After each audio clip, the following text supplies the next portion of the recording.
Sumainyo ang Panginoon. Sumainyo.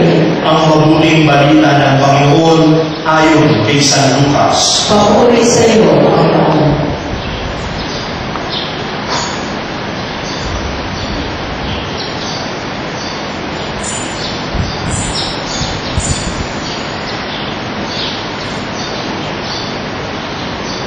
Si Maria ay nagmamadaling pumunta sa isang bayan sa kabulunan ng Judea. Pagdating sa bahay ni Zacarias, binati niya si Elizabeth. Nang marinig ni Elizabeth ang bati ni Maria, nagagalaw ang sanggol sa kanyang tiyan. Napusto sa Espiritu Santo si Elizabeth at buong lahat niyang sinabi, "Bukod kang pinagpala sa babaeng lahat, at pinagpala naman ang iyong dinadalang anak. Sino ako upang galawin ng ina ng aking Panginoon? Sapagkat pagkarinig ko ng iyong bati, ay nagagalaw sa tuwa ang sanggol sa aking tiyan. Mapalad ka sapagkat nananalig kang matutupad ang pinasabi sa iyo ng Panginoon." Mga kapatid, ang mabuting balita ng ating kaligtasan. Pinaguli ka namin, Panginoon Jesucristo.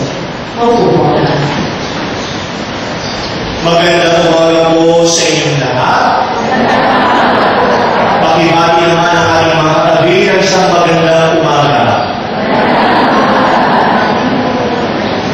May pahabol po ako ng magising-gising naman. Pakisabi naman sa iyo katabi, marami sa katabi mo, pasabi sa kanya, kailangan kita. Huwag yun nagdagdagan. Yung iba nagdagdagan, kailangan kita, wala akong pera. Kapatid tayo yung ay nasa ika-anim na araw na ng ating pagsisimbang gabi o misa de Gallo. Sino dito ang naka-anim na madaling araw na ng pagsisimba o anim na gabi na? Ayan. Palitan natin ang tanong, sino ang may absent na? Isa, dalawa, nahihiya pa, don't be shy. Mga kapatid, ang siyang na araw o siyang na madaling araw na pagsasakripisyo natin ay ilalaan natin upang mag-isang magandang regalo o handog natin sa pagsina o pagdiriwang natin ng kaarawan ng ating Panginoon Jesucristo. Subalit mga kapatid, ito ang nakakalungkot sa ating nakaugaliang tradisyon. Minsan sabi ko sa aking sarili, habang ako nagdidilay, sana linggo-linggo simbang gabi. Sana araw-araw simbang gabi. Bakit? Kasi kapag simbang gabi na napupuno ang simbahan. Minsan magkakabarkada, magkakaibigan, nakakatuwa, nagyayaan para magsimba. Pero ang nakakalungkot minsan, hindi simbang simbahan.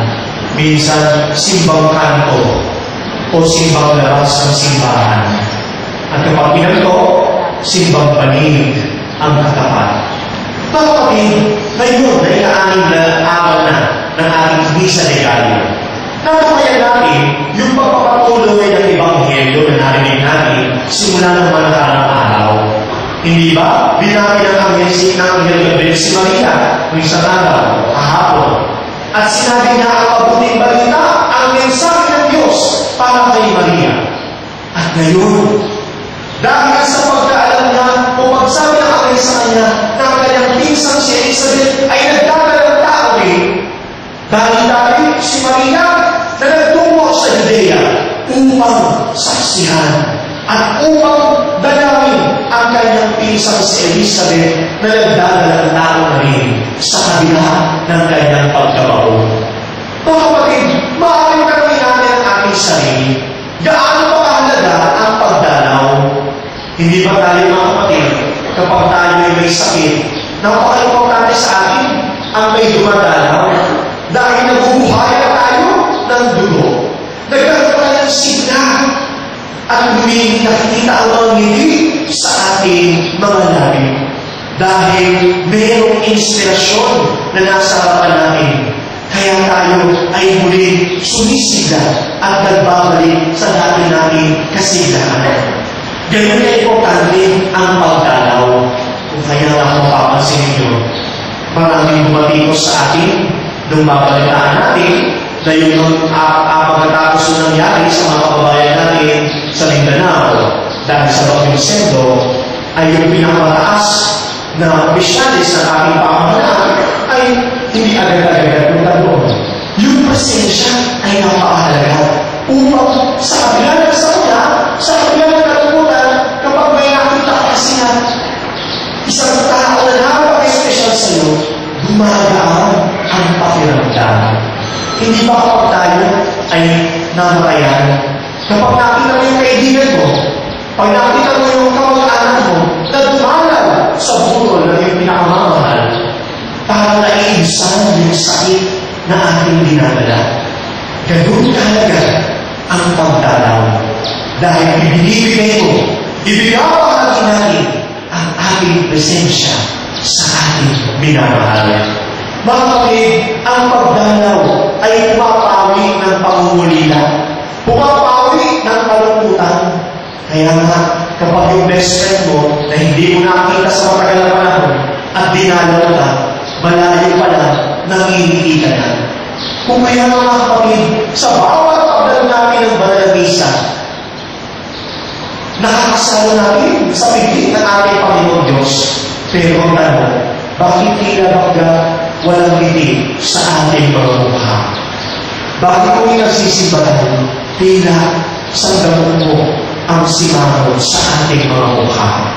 Mga kapatid, tayo ay mga Katoliko at Kristiyano, hindi lamang sa pangalan, subalit dapat ito ay nakikita pati na rin sa ating paggawa.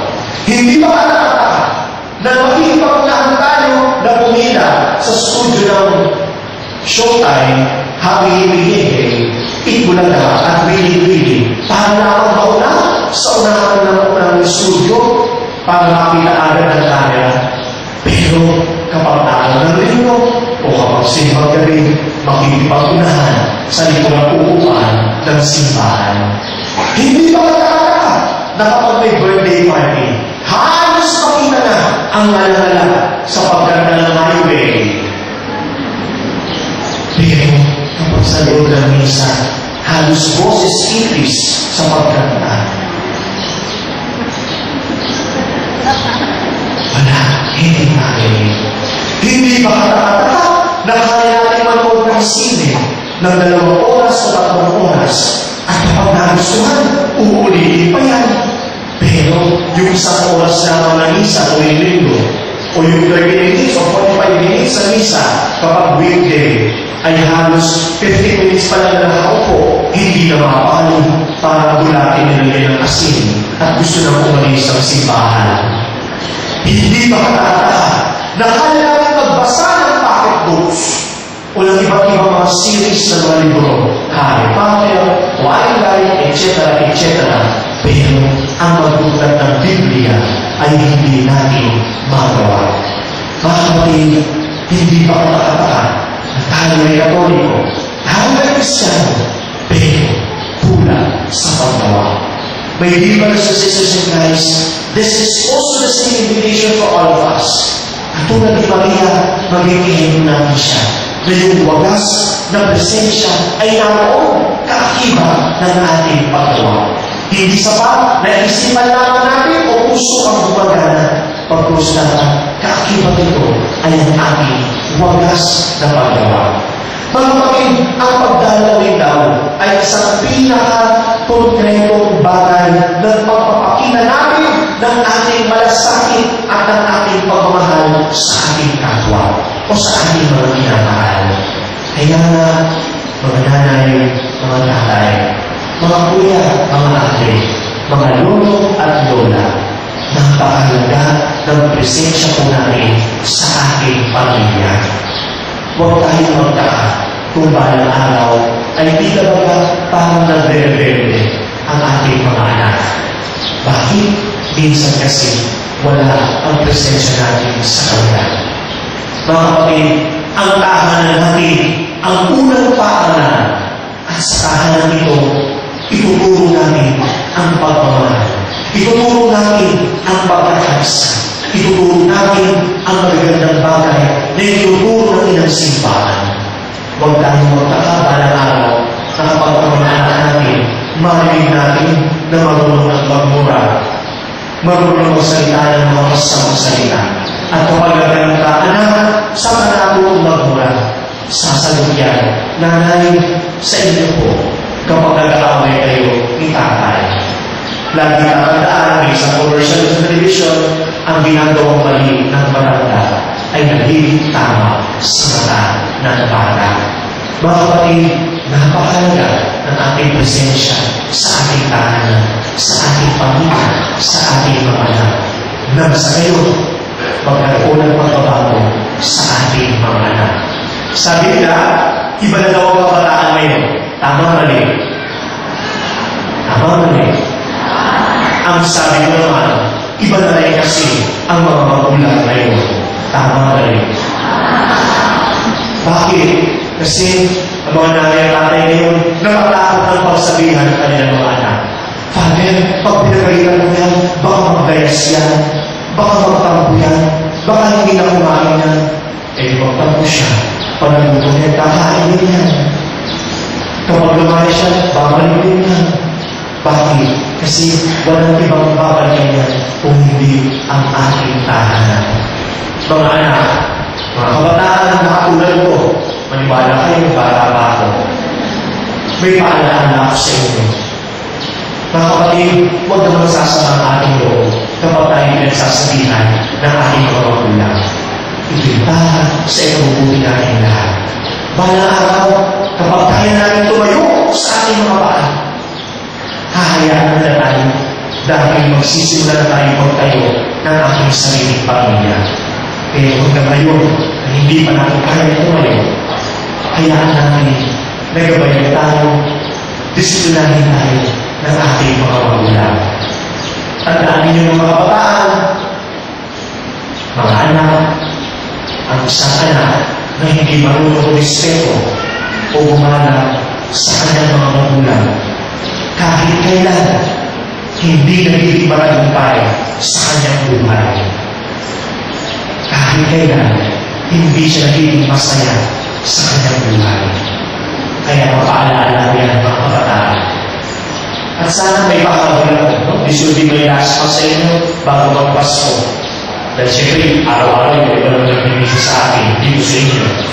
Paalala ko mga kabataan, sana naman sa pag-ibig ng December 25 at ng January 1, hindi niyo kasama ang mga kabataan ninyo. Hindi niyo kasama ang mga kaibigan ninyo. Bagos ang kasama ninyo ay ang inyong pamilya, ang inyong mga magulang. Hindi sapat, hindi importante na may pagsasaluhan kayo. Ang mahalaga, sama-sama tayo bilang isang pamilya na nagdarasal, na nananalangin para sa biyaya sa ating pamilya. Ang barkada, kaibigan, pwede naman samahan niya pagkatapos na ng Pasko, pagkatapos ng bagong taon. Napakahalaga ng presensya ng mga anak, mga kabataan sa ating pamilya. Mga kapatid, ang pagdalaw ng mahal na Birheng Maria sa kanyang pinsang si Elizabeth ay isang larawan ng isang puso, isang taimtim na puso ng pagdalaw ng Diyos sa kanyang piniling bayan. Ang pagpunta natin ng Pasko taon-taon, ang pagsasakripisyo natin ng siyang na gabi o siyang na madaling araw ay simpleng pamamaraan ng Diyos upang iparamdam sa atin ang kanyang presensya. Ang kanyang presensya na hindi lamang siya nasa kanitan at tumitingin sa atin habang tayo ay nagdurusa. Ang Diyos ay sumasa atin. Yan ang kahulugan ng pangalan Emmanuel. Ang Diyos ay sumasa atin. Kahit tayo ay nahihirapan, kahit tayo ay may mga problema sa buhay, ang Diyos ay sumasa atin. My dear brothers and sisters in Christ, ang Pasko ay ang pagdalaw ng Diyos sa gitna ng pagkakahati-hati natin ng sangkatauhan, sa kabila ng mga trahedya sa ating bayan. Ang Diyos ang Emmanuel ng ating buhay. Hayaan natin papasukin natin ng Diyos sa ating buhay, sa kanyang pagdalaw sa bawat isa sa atin. Huwag tayo magmarilas, huwag natin isalat ang ating mga puso. Hayaan natin na ipuli tayo ng Diyos at tayo rin ay makadalaw din sa ating kapwa upang ipapadalaw din natin si Kristo na nasa ating puso sa bawat isa sa atin. I would like to end this holy or this sharing with a true life story. Alam niyo po, marami lahat ng tayo nakakaranas ng problema sa buhay. Sino ba yung hindi nakakaranas ng problema? Pakita sa mga kamay. Wala. Ibababa ko rin ang akin kasi ako may problema din. Lahat tayo dumadaan sa mga problema. Meron po ako sa kaibigan, isang rektora sa dati kong parokya, Singalo, at naging close ako sa kanila. Last April, siya yung nagkukwento sa akin at umiiyak sa akin. Sabi niya, Father, bakit ganito? Akala ko po, kapag nagsisilbi ka sa simbahan, hindi ka mababayaan ng Diyos. Kapag nagsisilbi ka sa Diyos, nais palagi upang pumalala ng mabay sa'yo. Pero bakit ganito? Ano ba nangyari sa kanyang buhay? 2005, nung mamamatay ang kanyang asawa dahil sa lung cancer. 2008, nung madiskubre yung kanyang ikalawang anak, pangalan na anak, ay magkaroon din ng cancer at may tumubukol sa kanyang kanang kamay. And the doctors decided na pupuli na lamang yung kanyang kanang braso para huwag na kumala yung cancer cell. 2009, lumubog yung bahay nila sa kanyang cancer dahil sa bagyong Ondoy. 2011, just recently, last April, kaya kami nagpapatuhan dahil na-diagnose naman yung kanyang panglimang anak, yung bunso anak niya, 15 years old, na may chronic leukemia. She was asking me, Father, mahal ba ako ng Diyos? I'll report them honestly, sa loob ng 2 taon ko bilang isang pari, that was the very first time na wala akong makasagot sa kanya. Pero, nung ako pauwi na, nasabi ko naman sa kanya, Tita, huwag kang matakot. Huwag kang matala. Kumapit ka lang sa Diyos dahil may dahilan ng Diyos kung bakit natin nararanasan ang mga bagay na ito. True enough, when I went home, o sa aking parokya, nanood ako ng television, at nung tayo na yun, nagbilang ng Sabado ako, ang palabas, yung kay Boy Abunda sa bottom line. Ang i-interview doon na moment ay si Fatima Soriano. May tanong si Boy doon, sabi niya, Fatima, hindi ka ba nagalit o nagtampo sa Diyos dahil sa iyong kamalaman? Sabi ni Fatima, Boy, never ako nagalit o nagtampo sa Diyos dahil ako'y bulag. Dahil bagay ko po, kahit ako'y bulag, may plano ang Diyos sa aking buhay. May plano ang Diyos kung bakit nandito ako. My dear brothers and sisters, may plano ang Diyos kung bakit tayo nandito ngayon sa kabila ng ating mga problema, sa kabila ng mga pagsubok natin sa buhay. Kumapit tayo sa Kanya. Patuloy naman tayo manalangin dahil walang imposible sa kakayahan ng Diyos. By the way, yung 15 years old na yun, last week, inilibig na namin siya. Siya ay sumabi ng buhay na. My dear brothers and sisters in Christ, sa pagpapatuloy natin sa pagdiriwamento ng panalangin, isama natin sa ating panalangin ang mga kababayan natin sa Mindanao. As of the moment, bago pumunta rito, ako nakinig ng balita, 1,000 plus na yung mga namatay. At meron pang 400 plus ang nawawala. Mamaya umaga, dahil nangangamoy na yung mga bangkay, ilibigyan natin sila yung mass grave na tinatawag. My dear friends, wala mang kasiyahan sa pagdiriwang ng Pasko para sa kanila sa darating na linggo. May pagdiriwang pa natin ng sama-sama. May paparamdam natin sa kanila sa pamagitan ng ibang tunay na kahulugan ng Pasko. Ito'y walang iba kung hindi ang pagbibigayan. Ibigay natin sa kanila ang ating presensya sa pamagitan ng ating pananalangin sa kanila. At kung may kakayahan tayo, tumulong tayo sa kanila, sa kanilang mga pangangailangan sa mga oras ito. Amen.